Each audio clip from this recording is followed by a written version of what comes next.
그럼 이제 좀 더 포커스를 좁혀서 바울이 로마서를 왜 썼는지, 로마서를 저술한 목적에 관해서 살펴보기로 합시다. 앞에서 살펴본 것처럼 로마서 저술에는 한 가지 현실적인, 실제적인 목표가 있었는데요. 그것은 스페인으로 가기 위한 선교 후원을 요청하는 것이었습니다. 그러나 그것이 로마서를 저술한 목적의 모든 것은 아닙니다. 그 외에도 여러 가지 중요한 목적들이 있었는데요. 그것이 무엇이었는지 함께 살펴보기로 하죠. 우리가 로마서를 읽다 보면 유대인과 이방인의 관계 문제가 반복해서 언급되고 강조되는 것을 볼 수가 있습니다. 로마서 1장 16절, 17절은 로마서의 주제문이라고 불리는 구절인데요. 내가 복음을 부끄러워하지 아니하노니 이 복음은 모든 믿는 자에게 구원을 주시는 하나님의 능력이 됨이라. 먼저는 유대인에게요 그리고 헬라인에게로다. 먼저는 유대인에게요 그리고 헬라인에게로다. 이렇게 말함으로써 복음이 모든 사람들, 유대인과 헬라인을 포함하는, 유대인과 이방인을 포함하는 모든 사람들을 위한 것임을 강조하고 있죠. 이 강조가 로마서에 반복해서 나타납니다. 다음은 로마서 2장 9절부터 11절까지입니다. 악을 행하는 각 사람의 영에는 환난과 공고가 있으리니 먼저는 유대인에게요 그리고 헬라인에게며 선을 행하는 각 사람에게는 영광과 존귀와 평강이 있으리니 먼저는 유대인에게요 그리고 헬라인에게라. 이는 하나님께서 외모로 사람을 취하지 아니하심이라.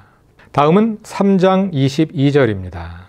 곧 예수 그리스도를 믿음으로 말미암아 모든 믿는 자에게 미치는 하나님의 의인이 차별이 없느니라. 여기에는 명시적으로 유대인과 이방인이라는 단어가 나오지는 않습니다만 모든 믿는 자에게라고 말할 때 그것은 유대인과 이방인을 포함하는 모든 사람들을 가리키는 것입니다. 뒤에 나오는 29절을 보면 알 수 있습니다. 하나님은 다만 유대인의 하나님이시냐 또한 이방인의 하나님은 아니시냐 진실로 이방인의 하나님도 되시느니라. 그리고 4장으로 가면 믿음의 조상 아브라함에 관한 서술이 나오는데요. 그것 역시 유대인과 이방인에게 동일한 구원의 기회가 주어졌음을 설명하기 위해서 바울이 이야기하고 있는 것입니다. 또 뒤로 가서 로마서 9장, 10장, 11장은 집중적으로 유대인의 구원, 이스라엘의 구원에 관해서 말합니다. 거기에서도 역시 하나님께서 유대인과 이방인을 동일하게 구원하시려 하는 그러한 계획 속에서 이스라엘은 어떤 위치에 있느냐 하는 것을 설명하고 있습니다.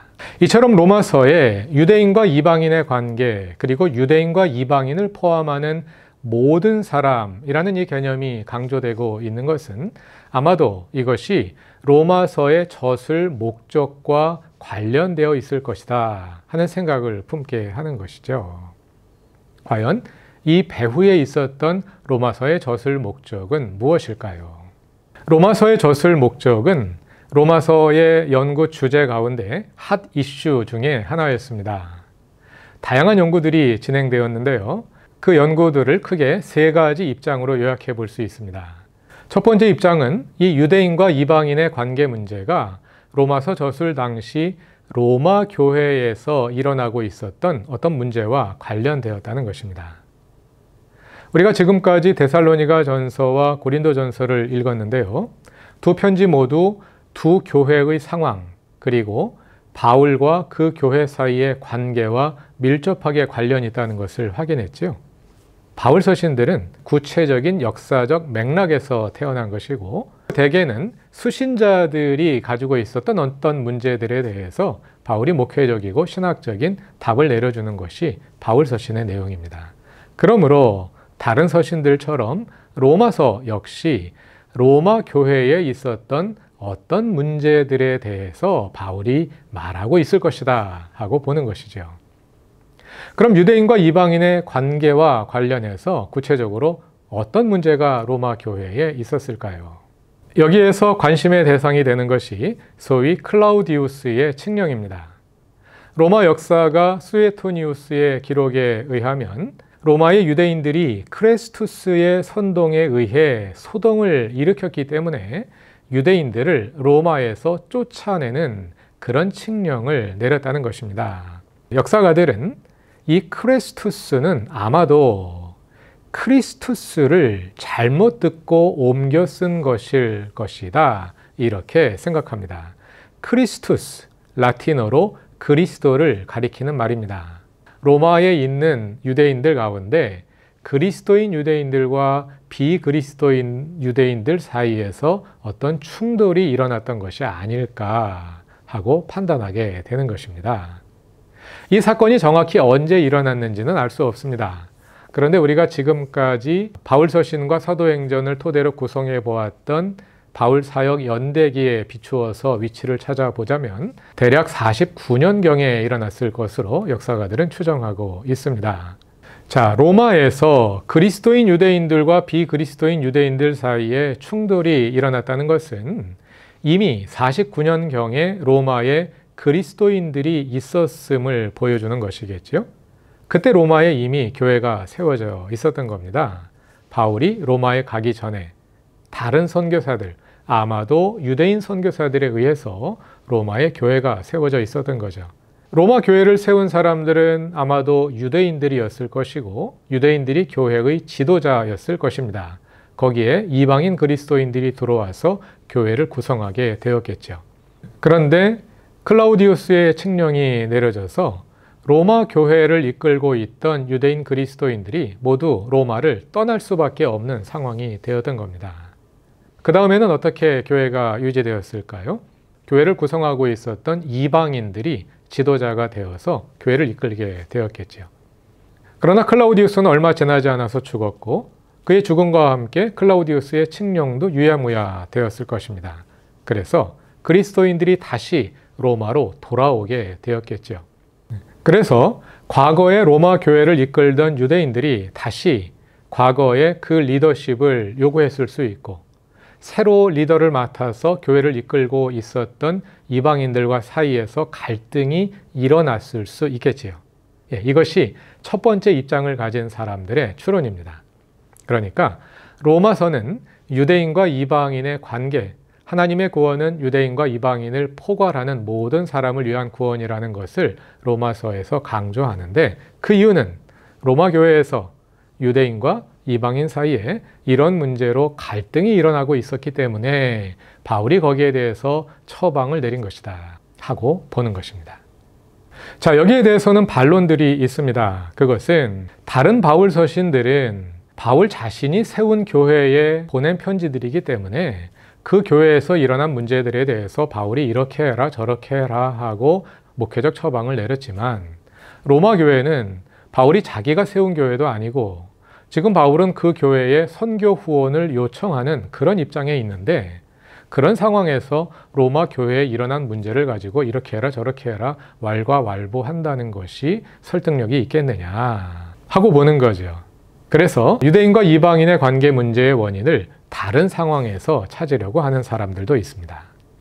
자, 두 번째 입장으로 넘어가기 전에 이 칙령으로 인한 유대인들의 이동을 보여주는 중요한 인물이 하나 있습니다. 누구냐면 여러분들이 잘 알고 계시는 브리스길라와 아굴라입니다. 사도행전 18장 1절입니다. 그 후에 바울이 아덴을 떠나 고린도에 이르러 아굴라라 하는 본도에서 난 유대인 한 사람을 만나니 이 글라우디오가 바로 클라우디우스 황제입니다. 모든 유대인을 명하여 로마에서 떠나라 한 거로 이게 바로 클라우디우스의 칙령이죠. 클라우디우스의 칙령으로 인해 아굴라가 그의 아내 브리스길라와 함께 이달리아로부터 로마로부터 새로운지라 바울이 그들에게 가매. 바울이 고린도에 들어간 것이 몇 년인가요? 우리가 아가야 총독의 재임 연대를 기준으로 그 고린도 입성 연대를 추산해 보았죠. 50년대 후반입니다. 클라우디우스의 칙령은 49년에 내려졌습니다. 그래서 브리스길라와 아굴라는 로마를 떠나서 고린도로 왔고 바울은 50년대 후반에 고린도에 들어가서 거기에서 그 사람들이 함께 만난 것입니다. 그래서 브리스길라와 아굴라는 고린도에서 동역했고요. 지난번에 고린도전서의 끝맺음을 공부하면서 확인한 것처럼 바울이 고린도를 떠날 때 브리스길라와 아굴라도 함께 떠났습니다. 그래서 어디로 갔나요? 에베소로 갔죠. 브리스길라와 아굴라는 에베소에 계속 머물고 있었습니다. 그 기간에 누구를 가르쳤나요? 나중에 고린도 교회의 지도자가 된 아볼로를 가르쳐서 보냈죠. 바울은 거기에서 바로 떠나서 안디옥으로 갔다가 얼마 머물지 않고 바로 에베소로 선교의 베이스 캠프를 이동했죠. 그래서 에베소에 머물고 있던 브리스길라와 아굴라와 함께 활동했습니다. 그래서 바울이 고린도전서를 보낼 때 두 사람의 안부도 함께 고린도로 보낸 것입니다. 자, 이제 바울은 에베소를 떠나서 고린도로 와서 로마에 편지를 보내고 있는데요. 그 편지의 문안 인사에 다시 브리스길라와 아굴라가 등장합니다. 로마서 16장입니다. 먼저 1절과 2절에서 베베를 추천한 후에 3절부터 로마 교회에 있는 그리스도인들에게 안부를 전하는데요. 그 가운데 가장 먼저 너희는 그리스도 예수 안에서 나의 동역자들인 브리스길라와 아굴라에게 문안하라. 브리스길라와 아굴라에게 문안 인사를 전합니다. 그것은 그새 브리스길라와 아굴라가 로마 교회로 이동해 있었다는 것을 보여주는 거죠. 그러니까 아마도 바울의 에베소 목회가 끝나갈 즈음에 브리스길라와 아굴라는 로마로 돌아가서 다시 로마 교회에서 신앙생활을 하고 있었구나 하는 것을 알 수 있게 되는 겁니다. 그 브리스길라와 아굴라의 이동이 바로 클라우디우스의 칙령으로 인해서 로마를 떠났다가 다시 로마로 돌아간 그러한 유대인 그리스도인들의 이동을 대표적으로 보여주고 있는 것입니다. 자, 로마서를 저술한 목적이 로마 교회에서 일어나고 있었던 문제들에 대한 것이 아니라면 그럼 어떤 문제일까? 두 번째 입장은 유대인과 이방인의 관계라는 이 문제는 로마 교회에 있었던 문제라기보다는 바울 자신에게 있었던 문제다 하고 보는 것입니다. 바울은 로마서를 쓰기 전에 먼저 갈라디아서를 썼는데요. 갈라디아서에서 유대인과 이방인의 관계 문제가 집중적으로 부각됩니다. 그것은 예루살렘 교회에 있었던 바울의 적대자들이 갈라디아 교회를 방문해서 바울의 복음은 가짜다. 이방인들도 예수를 믿은다면 할례를 받아야 구원받을 수 있다 하고 가르쳤거든요. 그래서 갈라디아 교회에 혼란이 일어났고 그 문제에 답하기 위해서 써보낸 편지가 갈라디아서입니다. 그래서 그 편지에서 유대인과 이방인의 관계 문제가 부각되었거든요. 바울은 아마도 거기에서 시작된 문제들의 어떤 체계화된 답을 내리기를 원했다는 것이죠. 그래서 대부분의 다른 바울 서신들은 수신자 교회의 문제에 대한 처방을 내리는 것이 주 목적이었다면 로마서는 그것보다도 바울 자신이 자기의 신학을 정리하고 체계화해서 집대성하려는 그런 목적으로 쓴 편지에 가깝다. 그래서 로마서는 다른 어떤 바울 서신들보다도 신학 논문에 가까운 그런 책이다 하고 보는 것입니다. 여기에도 일리가 있습니다. 왜냐하면 그동안 써온 다른 편지들은 주로 현실적인 문제를 많이 다루었는데 여러분들이 잘 알고 계신 것처럼 로마서에는 교리적인 문제, 신학적인 문제들이 매우 체계적으로 집중적으로 다루어지고 있잖아요. 그래서 어찌 보면 로마서는 한편의 신학 논문처럼 읽히기도 하는 것이죠. 그러나 여기에도 또 반론이 있습니다. 만약에 바울이 로마서에서 자신의 신학을 체계화하고 집대성하고자 했다면 중요한 여러 가지 필수적인 신학적인 주제들을 함께 다루었어야 할 것 아니냐 하는 거죠. 그러나 여기에는 유대인과 이방인의 구원에 관련된 이 문제만 집중되어 있고 다른 중요한 문제, 예를 들어서 부활에 관한 문제, 고린도전서 15장에 부활이 다루어지고 그것은 그 당시 그리스도인들에게 있어서 매우 중요한 문제였는데 부활이라는 주제를 따로 떼어서 로마서에서 다루지는 않거든요. 또 예를 들어서 고린도전서 11장에는 성만찬 문제가 다루어지고 있죠. 성만찬이라는 것도 그 당시 그리스도인들과 교회에게는 매우 중요한 문제였는데 로마서에는 또 거기에 대해서는 뭐 이렇게 특별히 다루는 내용들이 없거든요. 이런 것들을 볼 때 로마서가 다른 편지들보다 더 체계적인 편지인 것은 사실이나 여전히 로마서 역시 바울이 처해 있던 어떤 역사적인 상황 속에서 나온 것이지 신학적으로 바울이 자신의 사상을 체계화하기 위해 쓴 편지라고 보기는 어렵다. 어떤 상황인지 좀 더 외부적인 상황을 찾아보는 것이 좋다 하는 그런 반론이 제시되는 겁니다. 로마서의 저술 목적에 관련된 셋째 목적은 다시 그 목적을 로마서 저술 당시의 역사적 맥락에서 찾아보는 것인데요. 첫 번째 입장이 그 당시 로마 교회의 상황에 주목했다면 셋째 입장은 다른 각도에서 역사적 맥락에 접근합니다. 앞에서 살펴본 것처럼 바울은 지금 로마를 향해 편지를 쓰고 있지만 로마에 가기 전에 예루살렘에 헌금을 전달하러 가야 합니다. 그런데 이것이 단순한 전달이 아닙니다. 그와 관련된 심각한 문제가 있어요. 로마서 15장 30절입니다. 바울이 그 앞에 내가 헌금을 전달하러 예루살렘에 가려 한다 하고 말하면서 30절에서 이렇게 말합니다. 형제들아 내가 우리 주 예수 그리스도와 성령의 사랑으로 말미암아 너희를 권하노니 너희 기도에 나와 함께 같이하여 나를 위하여 하나님께 빌어. 한 가지 기도 요청을 하고 있는데요. 31절 나로 유대에서 순종하지 아니하는 자들로부터 건짐을 받게 하고 예루살렘에 대하여 내가 섬기는 일을 성도들이 받을 만하게 하고. 예루살렘에 대하여 내가 섬기는 일을 성도들이 받을 만하게 하고. 이 말은 바울이 가져가는 헌금을 예루살렘 교인들이 받지 않을까 봐 바울이 걱정하고 있는 겁니다. 왜 걱정할까요?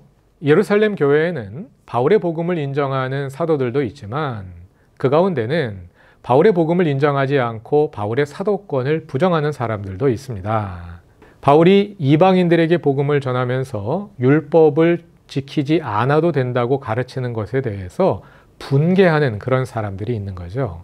그런데 지금 바울은 이방 교회의 헌금을 모아서 예루살렘에 전달하기 위해서 간단 말이에요.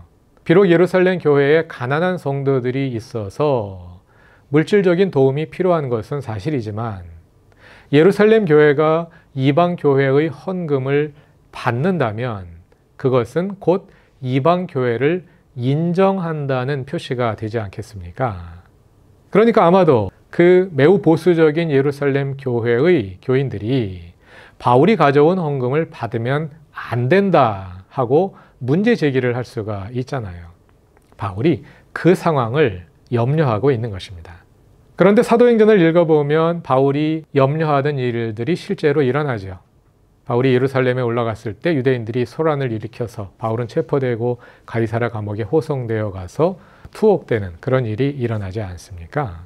자, 바울은 지금 로마 교회에 편지를 보내고 있지만 사실 바울의 뇌리를 지배하고 있는 것은 이 예루살렘에서 일어날 일에 대한 염려라는 거예요. 그래서 그걸 생각하면서 바울이 편지를 썼다는 겁니다. 그래서 로마서는 사실상 바울이 예루살렘 교회에 가서 예루살렘의 성도들을 위해서 하고자 하는 말을 로마서에 적어 놓은 것이다. 이렇게 보는 것입니다. 아니 로마에 편지를 쓰면서 예루살렘 성도들을 위한 연설문을 작성한다. 이거 말이 되느냐? 일단 받아들이기 어려운데요. 그러나 그렇게 볼 수 있는 근거가 있습니다. 그것은 뭐냐면 로마서의 사본들을 보면은요. 그 가운데 수신자 부분이 빠져 있는 사본들이 있어요. 그건 뭐냐면 바울이 로마서를 쓸 때 이것은 로마 교회만을 위해서 쓰는 것이 아니라 일단 수신자를 빼고 여러 사본들을 만든 다음에 거기에 수신자 이름을 넣어서 여러 교회에 보내기 위해서 쓴 편지가 로마서일 것이다. 이렇게 보는 거예요. 그래서 이 편지의 맥락을 로마 교회에서 찾으면 안 된다. 오히려 그보다도 바울이 편지를 쓸 때 당면하고 있었던 이 문제에서 답을 찾아야 한다 하고 보는 거예요. 그렇게 보면 또 이것도 그 나름의 설득력이 있지요. 그러나 요즘에는 대부분의 학자들이 로마서는 로마 교회에 보낸 것으로 이해하는 것이 맞다 하는데 대부분의 학자들이 동의합니다. 그래서 한동안은 이 세 가지 입장, 그리고 사실은 세 가지뿐만 아니라 그 안에 세분된 여러 가지 입장들이 있거든요. 그래서 그러한 논문들만 담은 책이, 두꺼운 책이 한 권 나올 정도로 핫 디베이트였는데 요즘에 로마서 연구자들의 입장은 그 중에 어느 하나만 선택해야 될 필요가 있겠느냐. 그 세 가지가 전부 다 실제로 바울이 직면하고 있었던 상황이기 때문에 그 세 가지 문제들이 전부 로마서의 젖을 목적에 포함되어 있을 것이다. 그러므로 그 세 가지를 다 포괄하는 그런 견지에서 젖을 목적을 찾는 것이 좋겠다. 이런 방향으로 성서학자들의 연구가 진행이 되고 있습니다. 그러니까 로마서에는 크게 세 가지의 역사적 맥락이 있었다고 볼 수 있어요. 하나는 로마 교회에서 일어나고 있었던 어떤 일들, 또 하나는 바울 자신이 직면하고 있었던 신학적인 문제, 그리고 또 하나는 예루살렘에 올라갔을 때 일어날 수 있는 유대인들과의 충돌, 이런 전체적인 상황이 로마서 저술의 배경이 되었고, 또 바울이 로마서를 쓸 때 그런 상황들을 염두에 두고 썼을 것이다 하고 보는 것입니다.